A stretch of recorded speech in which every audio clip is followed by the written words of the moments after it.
ಶ್ರೀ ಸುದ್ದಿ ವೀಕ್ಷಕರಿಗೆ ಪ್ರಸನ್ನಕುಮಾರನ ಸ್ವಾಗತ.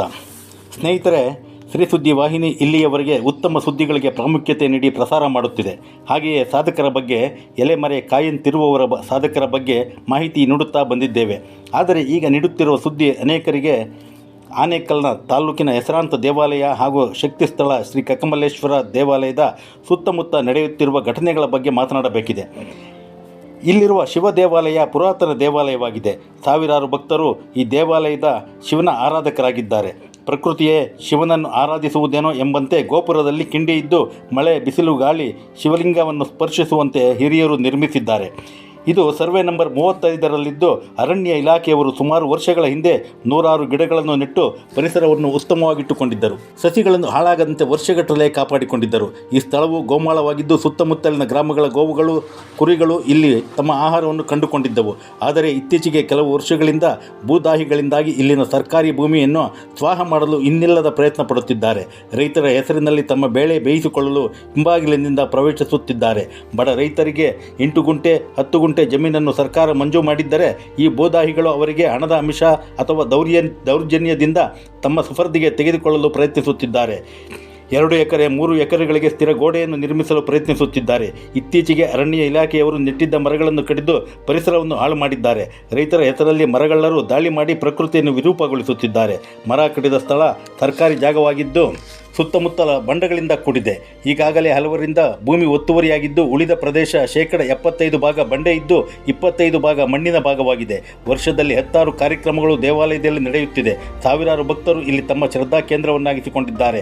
ಇಂಥ ಪುರಾತನ ದೇವಾಲಯಕ್ಕೆ ರಸ್ತೆಯೇ ಇಲ್ಲದಂತೆ ಭೂಗಳ್ಳರು ಒತ್ತುವರಿ ಮಾಡಿಕೊಂಡಿದ್ದಾರೆ. ಕಿರಿದಾದ ಅಂಕುಡೊಂಕಿನ ದಾರಿಯಲ್ಲಿ ಭಕ್ತರು ಬರುವಂತಾಗಿದೆ. ಅರಣ್ಯ ಇಲಾಖೆಯ ಅಧಿಕಾರಿಗಳು ಇತ್ತೀಚೆಗೆ 7 ಮರಗಳನ್ನು ಕಡಿದು ಹಾಳು ಮಾಡಿದವರ ಬಗ್ಗೆ ನಿರ್ದಾಕ್ಷಿಣ್ಯವಾಗಿ ಕ್ರಮ ಕೈಗೊಂಡು ಉತ್ತಮ ಕೆಲಸ ಮಾಡಿದ್ದಾರೆ. ಮರಗಳ್ಳರಿಗೆ ದಾಖಲೆಗಳನ್ನು ತರಲು ಹೇಳಿದ್ದಾರೆ. ಆದರೆ ಇದುವರೆಗೆ ಅವರು ಯಾವ ದಾಖಲೆಗಳನ್ನು ನೀಡದೆ ಪ್ರಭಾವಿಗಳಿಂದ ಅರಣ್ಯ ಅಧಿಕಾರಿ ಬಾಲಕೃಷ್ಣರವರ ಮೇಲೆ ಒತ್ತಡ ತರುತ್ತಿದ್ದಾರೆ. ತಾಲೂಕು ದಂಡಾಧಿಕಾರಿಗಳು ಇದರ ಬಗ್ಗೆ ಕೂಲಂಕುಷವಾಗಿ ಪರಿಶೀಲಿಸಿ ಧಾರ್ಮಿಕ ಸ್ಥಳದ ಪರಿಸರ ಹಾಳಾಗದಂತೆ ಮತ್ತು ಸರ್ಕಾರಿ ಭೂಮಿ ಭೂಗಳ್ಳರಿಗೆ ಸೇರದಂತೆ ಮಾಡಬೇಕಾಗಿದೆ. ಹಾಗೂ ಸಾವಿರಾರು ಭಕ್ತರ ಶ್ರದ್ಧಾ ಕೇಂದ್ರಕ್ಕೆ ಉತ್ತಮ ರಸ್ತೆ ನೀಡಬೇಕಾಗಿದೆ. ಸ್ನೇಹಿತರೆ, ಆನೇಕಲ್ ನಗರದಲ್ಲಿ ಅನೇಕ ಸಂಘ ಸಂಸ್ಥೆಗಳಿದ್ದು ದೇವಾಲಯವನ್ನು ಅಭಿವೃದ್ಧಿಪಡಿಸಲು ಕೈಜೋಡಿಸುತ್ತಿದ್ದಾರೆ. ಈ ಜಾಗವನ್ನು ತಾಲೂಕು ಆಡಳಿತ ಪ್ರೇಕ್ಷಣೀಯ ಸ್ಥಳ ಮಾಡುವುದಕ್ಕೆ ಹಾಗೂ ತಾಲೂಕಿನ ಭಕ್ತಿ ಕೇಂದ್ರವಾಗಿರುವಂತೆ ಮಾಡುವ ಪ್ರಯತ್ನ ಮಾಡಲೆಂಬುದು ಶ್ರೀ ಸುದ್ದಿ ವಾಹಿನಿಯ ಕಳಕಳಿಯ ಮನವಿ. ವಂದನೆಗಳೊಂದಿಗೆ ಪ್ರಸನ್ನಕುಮಾರ್. ನಮಸ್ತೆ ಸರ್, ನನ್ನ ಹೆಸರು ಮಧು ಅಂತ. ಹಿಮೇಡಹಳ್ಳಿ ಗ್ರಾಮದ ಯುವಕರು ನಾವು. ಈ ಜಾಗ ಬಂದು ಸರ್, ಇದು ದೇವಸ್ಥಾನದ ವ್ಯಾಪ್ತಿಗೆ ಬರುವಂಥ ಜಾಗ, ಸರ್ಕಾರಿ ಗೋಮಾಳ ಜಾಗ. ಈ ಜಾಗ ಸುಮಾರು 25-30 ವರ್ಷಗಳಿಂದನೇ ಇದು ಸರ್ಕಾರಿ ಗೋಮಾಳ ಜಾಗ ಅಂತ ಫಾರೆಸ್ಟ್ ಡಿಪಾರ್ಟ್ಮೆಂಟ್ ಅವ್ರು ಗುರುತಿಸಿ ಇಲ್ಲಿ ಮರಗಳನ್ನೆಲ್ಲ ನೆಡ್ಸಿರ್ತಾರೆ. 25 ವರ್ಷಗಳ ಹಿಂದೆನೇ. ಈಗ ಅಲ್ಲಿ ಕೆಲವರು ಏನು ಮಾಡಿದ್ರು, ನಮ್ಮೂರವರು ಕೆಲವರು ಬೆಳ್ಕೊಂಡು ತಿನ್ನೋದಕ್ಕೆ ಅಂದ್ಬಿಟ್ಟು ನಮಗೆ ಜಮೀನುಗಳಿಲ್ಲ, ನಾವು ಬೆಳ್ಕೊಂಡು ತಿಂತೀವಿ ಅಂತ ಹೇಳ್ಬಿಟ್ಟು ಒಂದಷ್ಟು ಜಮೀನನ್ನು ಖಾಲಿ ಮಾಡಿಸಿ ಅವ್ರು ಬೆಳ್ಕೊಂಡು ತಿಂತಾಯಿದ್ರು ಎಷ್ಟೋ ದಿನ. ಈಗೇನಾಗಿದೆ, ಏಕಾಏಕಿ ಯಾರೋ ಹೊರಗಿನವ್ರು ಬಂದು ಈ ಜಾಗ ನಮಗೆ ಸೇರಿರೋವಂಥದ್ದು, ಇದು ನಮ್ಮದಾಗಿದೆ, ನಮಗೆ ಬಂದಿದೆ, 2 ಕೈ 3 ಕೈ ಮಾತಿದೆ, ಇದನ್ನು ನಾವು ಕೊಂಡ್ಕೊಂಡಿದ್ದೀವಿ ಅಂತೇಳಿ ಅಕ್ರಮ ಪ್ರವೇಶ ಮಾಡಿರ್ತಾರೆ. ಇದು ಯಾರು ಕೊಂಡ್ಕೊಳ್ಳೋಕೆ ಸಾಧ್ಯ ಇಲ್ಲ. ನಮ್ಮೂರವರು ಇಲ್ಲಿ ಬೆಳ್ಕೊಂಡು ತಿಂತಾ ಇದ್ದಂಥ ಜಾಗ ಸರ್ಕಾರಿ ಗೋಮಾಳ ಜಾಗ ಸರ್. ಸೊ ಇದು ತಪ್ಪು ಮಾಹಿತಿಯನ್ನು ಕೊಡೋ ಒಂದು ಪ್ರಯತ್ನ ಮಾಡ್ತಾ ಇದ್ದಾರೆ. ಇದ್ರ ವಿರುದ್ಧವಾಗಿ ನಾವು ನಿಲ್ತಾ ಇದ್ದೀವಿ ಸರ್. ಇಲ್ಲಿ ಮರಗಳೆಲ್ಲ ಬೆಳೆದಿದ್ರು, ಫಾರೆಸ್ಟ್ ಡಿಪಾರ್ಟ್ಮೆಂಟ್ನವ್ರು ಬೆಳೆದಿರ್ತಕ್ಕಂಥ ಸುಮಾರು 30-35 ವರ್ಷ ಹಿಂದೆ ಬೆಳೆದಿರ್ತಕ್ಕಂಥ ಮರಗಳನ್ನ ಕಟ್ ಮಾಡಿದ್ದಾರೆ. ಅವರು ಊರಿನವರ ಅಥವಾ ಹೊರಗಿನವರ?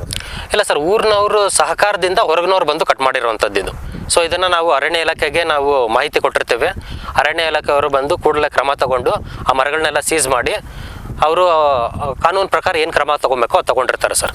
ಈ ಘಟನೆ ನಡೆದು 1 ತಿಂಗಳಾಗಿದೆ ಸರ್. ತಿಂಗಳಿಂದ ಈಚೆಗೆ ಮತ್ತೆ ಏನಾದ್ರು ಅವ್ರು ಬಂದು ಈ ಥರದ್ದು ನಮ್ಮ ಜಾಗ ಅಂತ ಏನಾದ್ರು ದೌರ್ಜನ್ಯ ಮಾಡಿರ್ತಕ್ಕಂಥ ಘಟನೆಗಳೆಲ್ಲ ನಡೀತಾ ಸರ್? ಅದೇ ಸರ್, ಇಲ್ಲಿ ಇತ್ತೀಚೆಗೆ ಯಾರೋ ಬಂದ್ಬಿಟ್ಟು ಇದು ಯಾರಿಗೋ ತೋಪಮ್ಮ ಅನ್ನೋರಿಗೆ ಇದು ಗ್ರ್ಯಾಂಟ್ ಆಗಿದೆ, ಅವ್ರ ಮುಖಾಂತರ ಇನ್ನೊಬ್ರು ಯಾರೋ ಪರ್ಚೇಸ್ ಮಾಡಿದ್ದಾರೆ, ಈ ಥರ ಎಲ್ಲ ಹೇಳ್ಕೊಂಡು ಹೋಗ್ತಾ ಇದ್ದಾರೆ. ಸಾಧ್ಯನೇ ಇಲ್ಲ ತೋಪಮ್ಮ ಅಂತವ್ರಿಗೆ ಇದು ಜಾಗ ಗ್ರ್ಯಾಂಟ್ ಆಗೋದಕ್ಕೆ. ಇದು ಏನಿದ್ರು ನಮ್ಮೂರವ್ರು ಬಂದು ಬೆಳ್ಕೊಂಡು ತಿಂತಾಯಿದ್ರು ಸರ್ಕಾರಿ ಜಾಗದಲ್ಲಿ. ಬೆಳ್ಕೊಂಡು ತಿನ್ಬೋದು ಅವ್ರು ಈಗಲೂ, ಬಟ್ ಇದನ್ನು ಮಾರೋ ಹಕ್ಕು ಯಾರಿಗೂ ಇಲ್ಲ. ಇದು ಸರ್ಕಾರಕ್ಕೆ ಸೇರಿರುವಂಥ ಸಾರ್ವಜನಿಕ ಆಸ್ತಿ ಆಗಿರುತ್ತೆ ಸರ್. ಪ್ರಹ್ಲಾದ್ ಗೌಡ ಅಂತ ಜಿಗಣಿಯವರು. ನಾನು ಸುಮಾರು 20 ವರ್ಷಗಳಿಂದ ಈ ಕಕ್ಕಮಲ್ಲೇಶ್ವರ ಬೆಟ್ಟ ರಾಮಯ್ಯನವರು ಅಭಿವೃದ್ಧಿ ಮಾಡಿದಾಗ್ಲಿಂದ ನನಗೆ ಗೊತ್ತಾಯ್ತು. ಆಗ ಕಾರ್ಯಕ್ರಮಕ್ಕೆ ಪ್ರತಿ ವರ್ಷ ಬರತ್ ನೋಡ್ತಾ ಇದ್ದೀನಿ. ಅಲ್ಲಿನ ಪರಿಸರ ಚೆನ್ನಾಗಿರ್ಬೇಕು. ಒಂದು ದೇವಸ್ಥಾನ ಅಂದ್ರೆ ದೇವರಿಗೆ ಒಂದು ದೇವರ ಭಾವ ಬರಬೇಕು, ಅಲ್ಲಿ ಪರಿಸರ ಚೆನ್ನಾಗಿರಬೇಕು. ಒಳ್ಳೆ ಈ ಫಾರೆಸ್ಟ್ನವ್ರು ಒಳ್ಳೆ ಮರಗಿಡಗಳನ್ನು ಈ ಒಂದು ದೇವಸ್ಥಾನ ಭಾಗಕ್ಕೆ ಹಾಕಿರ್ತಾರೆ. ಆ ಭಾಗವನ್ನು ನಾವೆಲ್ಲರೂ ಸೇರಿ ಸುತ್ತಮುತ್ತಲಿರೋರಾಗಲಿ ಭಕ್ತಾದಿಗಳಾಗಲಿ ಎಲ್ಲರೂ ಕಾಪಾಡಬೇಕು. ಆದರೆ ಮೊನ್ನೆ ನಾವು ನೋಡಿದ್ವಲ್ಲಿ ಸುಮಾರು ಮರಗಳು ಕಡಿದಿದ್ದಾರೆ. ಯಾಕೆ ಈ ಮರವನ್ನು ಕಡಿದು ಪರಿಸರವನ್ನು ನಾಶ ಮಾಡಿದ್ರೆ ನಮಗೇನು ಸಿಗುತ್ತೆ? ಆಮ್ಲಜನಕ ಸಿಗಬೇಕು, ನಮಗೆ ಒಳ್ಳೆ ಉಸಿರಾಟ ಸಿಗಬೇಕು ಅಂದರೆ ಮರಗಿಡಗಳು ಬೆಳೆಸಬೇಕು. ಆ ಮರವನ್ನು ಕೊಯ್ದು ತಗೊಂಡೋಗಿ ಅದರಿಂದ 3 ಕಾಸು ತಿನ್ನುವಂಥ ದುರಾಳ್ತನ ಯಾಕೆ ಬೇಕು ನಮಗೆ? ಮಾನವ ಕುಲದಲ್ಲಿ ಇದೆಲ್ಲ ಆಗಬಾರ್ದು. ಸಾರ್ವಜನಿಕ ಸೊತ್ತು ಬೆಟ್ಟ ಅದು ಒಂಥರ ಸಾರ್ವಜನಿಕವಾಗಿ ಕಾಣುತ್ತೆ, ಮತ್ತೆ ಒಂದು ಸಂಸ್ಕೃತಿ ಸಮೃದ್ಧವಾಗಿ ಕಾಣುತ್ತೆ. ಅದನ್ನು ನೀವೆಲ್ಲರೂ ಸೇರಿ ಉಳಿಸ್ಬೇಕು. ಇದನ್ನು ಯಾರು ಮಾಡಿದ್ರು ತಮ್ಮ ತಪ್ಪನ್ನು ಒಪ್ಕೋಬೇಕು, ಮುಂದೆ ಮಾಡಬಾರ್ದು, ಬೆಳೆಸುವಂಥ ಕೆಲಸ ಮಾಡಬೇಕು. ಸರ್ಕಾರ ಮತ್ತು ತಹಶೀಲ್ದಾರು ಹಾಗೂ ಫಾರೆಸ್ಟ್ನವರು ಇದ್ರ ಕಡೆ ಹೆಚ್ಚಿಗೆ ಗಮನ ವಹಿಸಿ ಇದನ್ನು ಉಳಿಸಿ ಬೆಳೆಸುವಂಥ ಗಮನ ವಹಿಸಬೇಕು. ಅಧಿಕಾರಿಗಳು ಸುಮ್ಮನೆ ಕೂತ್ಕೊಂಡಿದ್ರೆ ಸಾರ್ವಜನಿಕ ಆಸ್ತಿ ಉಳಿಯೋದಿಲ್ಲ. ಸರ್ಕಾರ ಮತ್ತು ಫಾರೆಸ್ಟ್ನವರು ಮತ್ತು ತಹಶೀಲ್ದಾರರು ಎಚ್ಚೆತ್ಕೋಬೇಕು. ಯಾರು ಮಾಡಿದಾರೆ ಅವರಿಗೆ ಬುದ್ಧಿ ಹೇಳಿ ಆ ಪರಿಸರ ಉಳಿಸುವಂತ ಕೆಲಸ ತಾವು ತದೇಕಚಿತ್ತದಿಂದ ಮಾಡಬೇಕು ಅನ್ನೋದು ನನ್ನ ಪ್ರಾರ್ಥನೆ. ತಮ್ಮ ಹೆಸರು? ಸರ್ ಚಿನ್ನಪ್ಪ ಅಂತ, ಇದೇ ಹೇಮಡಳ್ಳಿ ಗ್ರಾಮದವರು, ಚಿನ್ನಪ್ಪ ಅಂತ. ಸರ್ ಇಲ್ಲಿ ಅಕ್ರಮವಾಗಿ ಇತ್ತೀಚೆಗೆ ಮರ ಕಡಿದ್ರಲ್ಲ, ಅವ್ರು ಯಾರು ಬಂದು ಮರ ಕಡ್ದಿದ್ದು? ಸರ್ ಮರ ಕಡ್ದಿದ್ದು ಅಂದರೆ ನಾವು ಯಾರೂ ಇರಿಲ್ಲ, ಆಲ್ರೆಡಿ ಅಕ್ರಮವಾಗಿ ಬಂದು ಕಡ್ದಿದ್ದಾರೆ. ಕಡ್ದು ಆಲ್ರೆಡಿ ಅವರು ನಮೂನೆ ಮಾಡಿದ್ದೀವಿ ನಾವು. ಮಾನ್ಯ ಮಾಡಿದಾಗ ಅವರು ಬಂದು ಅರಣ್ಯ ಇಲಾಖೆಯವರು ಇದ್ದು ಅವ್ರನ್ನೂ ಹಿಡಿದು ಆಲ್ರೆಡಿ ಮರಗಳೆಲ್ಲ ಸೀಜ್ ಮಾಡಿ ಆಲ್ರೆಡಿ ಎತ್ಕೊಂಡೋಗಿದ್ದಾರೆ. ಅರಣ್ಯ ಇಲಾಖೆಯವರು ಎತ್ಕೊಂಡೋಗಿದ್ದಾರೆ. ಬೇರೆ ಕಡೆ ಇದು ಮಾಡಿದ್ದಾರೆ ಸರ್. ಅಂದರೆ ಈ ಜಾಗದಲ್ಲಿ ಬರೀ ಬಂಡೆ ಇದೆ, ಮರಗಳಿದೆ. ಆದರೆ ಫಾರೆಸ್ಟ್ ಅವರು ಇಟ್ಟಿರೋದೆ ಅವಾಗ ಒಂದು 30 ವರ್ಷ ಆಗಿದೆ. 30 ವರ್ಷ ಆಗಿದೆ ಆದ್ರೇನು ಈ 30 ವರ್ಷ ಆಗಿದೆ ಆಲ್ರೆಡಿ ಇಟ್ಟು ಆ ಮರಗಳನ್ನ ಕಡ್ದಿದ್ದಾರೆ. ಇದು ದೇವಸ್ಥಾನ ವ್ಯಾಪ್ತಿಗೆ ಬರೋದು ಪ್ರದೇಶ. ಇಲ್ಲಿ ಬರೀ ಬಂಡೆಗಳಿರುತ್ತೆ, ಈ ಕಡೆ ಮರಗಳಿರುತ್ತೆ. ಈ ಮರಗಳು ಬೆಳೆಸಬೇಕಂದ್ರೆ ಈ ಗುಡ್ಡದಲ್ಲಿ ಕಷ್ಟ ಆಗುತ್ತೆ. ಆಲ್ರೆಡಿ ಅಕ್ರಮವಾಗಿ ಬಂದು ಕಡಿದು ಈ ಬೆಟ್ಟದ ಮೇಲೆ ಅಕ್ರಮವಾಗಿ ಬೇರೊಬ್ಬರು ಬರ್ತಾಯಿದ್ದಾರೆ. ಬೇರೊಬ್ಬರು ಬಂದು ಆಲ್ರೆಡಿ ಇದು ನಮ್ಮದು ಅಂಥೇಳಿ ಈ ಪರಿಸರಕ್ಕೆ ಹಾನಿ ಮಾಡ್ತಾಯಿದ್ದಾರೆ. ಪರಿಸರಕ್ಕೆ ದೇವಸ್ಥಾನಕ್ಕೆ ಹಾಳಿ ಮಾಡ್ತಾಯಿದ್ದಾರೆ. ಮತ್ತು ಇಲ್ಲಿ ಕಲ್ಲುಗಾಣಿಕಾರಿ ಮಾಡೋದಕ್ಕೇನು ರೆಡಿನೇ ಅವರು. ಅದೇ ಈಗ ಬಂದು ಸುಮ್ಮನೆ ಸದ್ಯಕ್ಕೆ ನಮ್ಮದು ಅಂತೇಳಿ ಇದು ಮಾಡ್ತಾಯಿದ್ದಾರೆ. ಈ ಮೇಡಹಳ್ಳಿ ಗ್ರಾಮದವ್ರು ಆಲ್ರೆಡಿ ಆವಾಗಿಂದ ಗೊತ್ತು ಎಲ್ರಿಗೂ.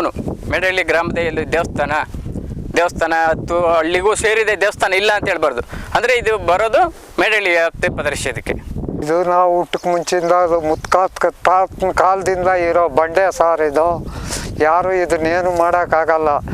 ಏನು ಈ ಬಂಡೆ ಹೊಡೆಯೋರು ನಮ್ಮಂಥವ್ರು ಏನೋ ಉಳ್ಳಿ ಪಳ್ಳಿ ಇಲ್ಲಿ ಸೆಲ್ಕೊತಾ ಇದ್ದರು. ಆವಾಗ ಸೆಲ್ಕೊತಾ ಇದ್ದಿದ್ದನ್ನು ಈ ಬಂಡೆ ಹೊಡೆಯೋದಕ್ಕೆ ಅವರು ಇದೇನೇನೋ ಮಾಡಿಕೊಂಡು ಬಂದವ್ರೆ ಸರ್. ದುರುದ್ದೇಶ ಇಟ್ಕೊಂಡು ಬಂದಿದ್ದು, ದುರಭ್ಯಾಸ ಇಟ್ಕೊಂಡು ಬಂದು ಈ ಥರ ದೇವಸ್ಥಾನ ಜಾಗ ಇದು, ನಮ್ಮ ಮುತ್ತಾತರ ಕಾಲದಿಂದ ಇರೋ ಜಾಗ ಇದು. ಆ ದೇವಸ್ಥಾನಕ್ಕೆ ಇದು ಮಾಡ್ತಾವ್ರೆ ಸರ್. ದೇವಸ್ಥಾನದ ಜಾಗ ಇದು. ಇಲ್ಲಿ ಸುತ್ತು ಜಾಗ ದೇವಸ್ಥಾನಕ್ಕೆ ಸೇರಿದ ಜಾಗ ಇದು. ಯಾರು ಇಲ್ಲಿ ಉಳುಮೆ ಮಾಡಿದವ್ರು ಯಾರೂ ಇಲ್ಲ. ಮತ್ತೆ ಈಗ ಬಂದಿರ್ತಕ್ಕಂಥವ್ರು ನಮ್ಮದು ಜಾಗ ರೈತರಿಗೆ ಅನ್ಯಾಯ ಆಯಿತು ಅಂತ ತಪ್ಪು ಸರ್. ಅದು ದುರ್ದಾಕೃತವಾಗಿ ಬರೋದು, ಅದು ತಪ್ಪು ನ್ಯಾಯ. ಬಂಡೆ ಹೊಡ್ಕೊ ಬರ್ತಾರ, ಸಾವಿರಾರು ರೂಪಾಯಿ ಕೋಟ್ಯಾಂತರ ರೂಪಾಯಿ ಸಂಪಾದನೆ ಮಾಡ್ಕೊತಾರೆ. ಇದನ್ನು ಹಂಗೆ ಹಾಳು ಮಾಡೋಣ ಅಂತ ಬಂದಿರೋದು. ಸರ್, ಕತ್ಮಲೇಶನ ಬೆಟ್ಟ ಆನೇಕಲ್ ತಾಲೂಕಿನ ಹೆಸರಾಂತ ಒಂದು ಶಕ್ತಿ ಸ್ಥಳ. ಅಂಥ ಸ್ಥಳದಲ್ಲಿ ಮರಗಳನ್ನು ಕಡಿದು ಭೂಮಿ ಒತ್ತುವರಿ ಮಾಡ್ಕೊಳ್ತಕ್ಕಂಥ ಜನರು ಜಾಸ್ತಿ ಆಗ್ತಿದ್ದಾರೆ. ಇದ್ರ ಬಗ್ಗೆ ತಾವೇನು ಹೇಳ್ತೀರಾ ಸರ್? ಈಗ ಕಕ್ಕಮಲ್ಲೇಶ್ವರ ಬೆಟ್ಟದ ಇತಿಹಾಸ ಬಹಳ ಜನರಿಗೆ ಗೊತ್ತಿಲ್ಲ. 259ನೇ ಪರ್ವ ನಾವು ಮಾಡ್ಕೊಂಡು ಬರ್ತಾರೆ. 216 ಸರ್. 216ನೇ ಪರ್ವ. ಅದಕ್ಕೆ ಹಿಂದೆ ಅಲ್ಲಿ ದೇವಸ್ಥಾನ ಪೂಜಾ ಮಂಟಪ ಕಟ್ಕೊಂಡಿದ್ರು. ಪೂಜೆ ಮಾಡೋರು ಬಂದು ಹುಲ್ಮಾವ್ ರಾಮಯ್ಯನವ್ರ ಕಾಲದಲ್ಲಿ ಬೇಕಾದಷ್ಟು ಜನ ಭಕ್ತಾದಿಗಳು ಆ ಸಿಡಿ ಹೊಸ್ಕೊಟ್ಟಿದ್ರು.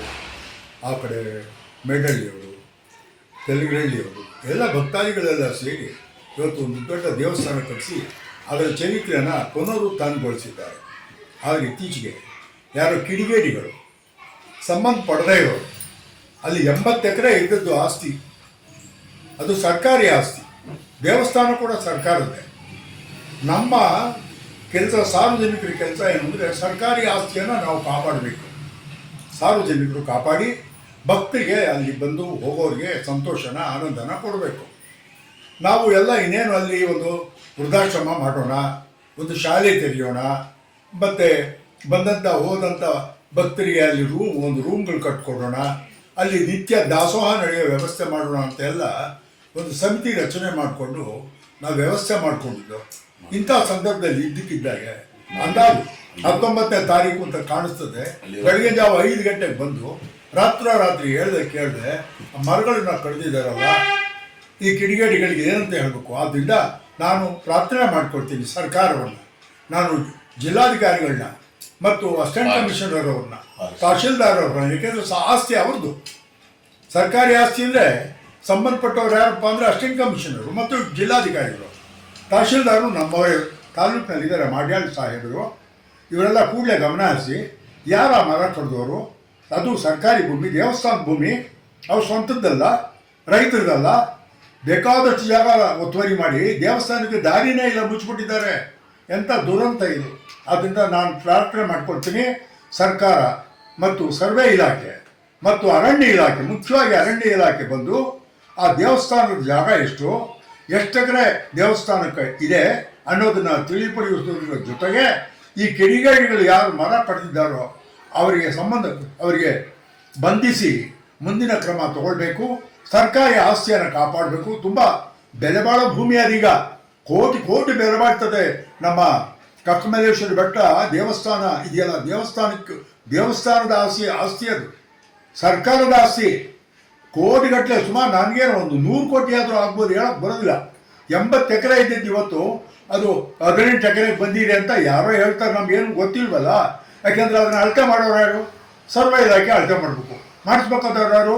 ಅಸಿಸ್ಟೆಂಟ್ ಕಮಿಷನರ್ ಮಾಡಿಸ್ಬೇಕು, ಡೆಪ್ಟಿ ಕಮಿಷನರು ಮಾಡಿಸ್ಬೇಕು, ತಹಶೀಲ್ದಾರರು ಮಾಡಬೇಕು. ಇವರು ಕಾನೂನಾಗಿ ಇದ್ಬಿಟ್ರೆ ಸರ್ಕಾರಿ ಸೊತ್ತನ್ನು ನುಂಗ್ಬಿಡ್ತಾರೆ ಯಾರು? ಭೂಗಳು, ಒತ್ತುವರಿದಾರರು. ಅದರಿಂದ ಈಗ ಆ ಕಡಿದಿರೋ ಮರಗಳ ಯಾರು ಕಡಿದಿದ್ದಾರೆ ಅವರಿಗೆ ಬಂಧಿಸಿ ಅವ್ರ ಮೇಲೆ ಕ್ರಮ ತಗೊಂಡು ನಮಗೆ ಪರಿಸರವನ್ನು ಕಾಪಾಡಬೇಕು ಅಂತ ಕೇಳ್ಕೊಂಡು ಎಕೋ ಮೆಂಬರ್ಸ್ ಏನು ಮಾಡ್ತಾ ಇದ್ದಾರೆ ಬಂದು ನೋಡಲಿ. ಅವರೆಲ್ಲ ಪರಿಸರವಾದಿಗಳು ಬೇಕಾದ್ರೆ ಬೆಂಗಳೂರಿಂದ ಬರ್ತಾರೆ, ಅಲ್ಲಿ ಕಾಲ್ನಡಿಗೆಯಿಂದ ಬರ್ತಾರೆ, ಮುತ್ಯಾಲಮಡುವರೆಗೂ ಹೋಗ್ತಾರೆ, ಮರಗಿಡಗಳನ್ನ ರಕ್ಷಿಸಿ ಅಂತಾರೆ, ಅಲ್ಲಿ ಗಿಡ ನೆಡಿ ಅಂತಾರೆ. ಅವ್ರಿಗೆ ಇದೆಲ್ಲ ಗೊತ್ತಾಗಲ್ವಾ? ಅದರಿಂದ ಯಾರು ಆ ಮರಗಳು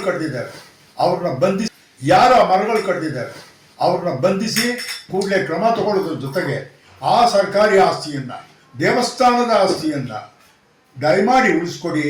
ಇದು ಸಾರ್ವಜನಿಕರ ಸ್ವತ್ತಾಗಲಿ, ಭಕ್ತಾದಿಗಳ ಸ್ವತ್ತಾಗಲಿ ಅಂತ ಎಲ್ಲ ಮಹನೀಯರ ಪರವಾಗಿ ನಾನು ಬೇಡ್ಕೊಳ್ತೀನಿ.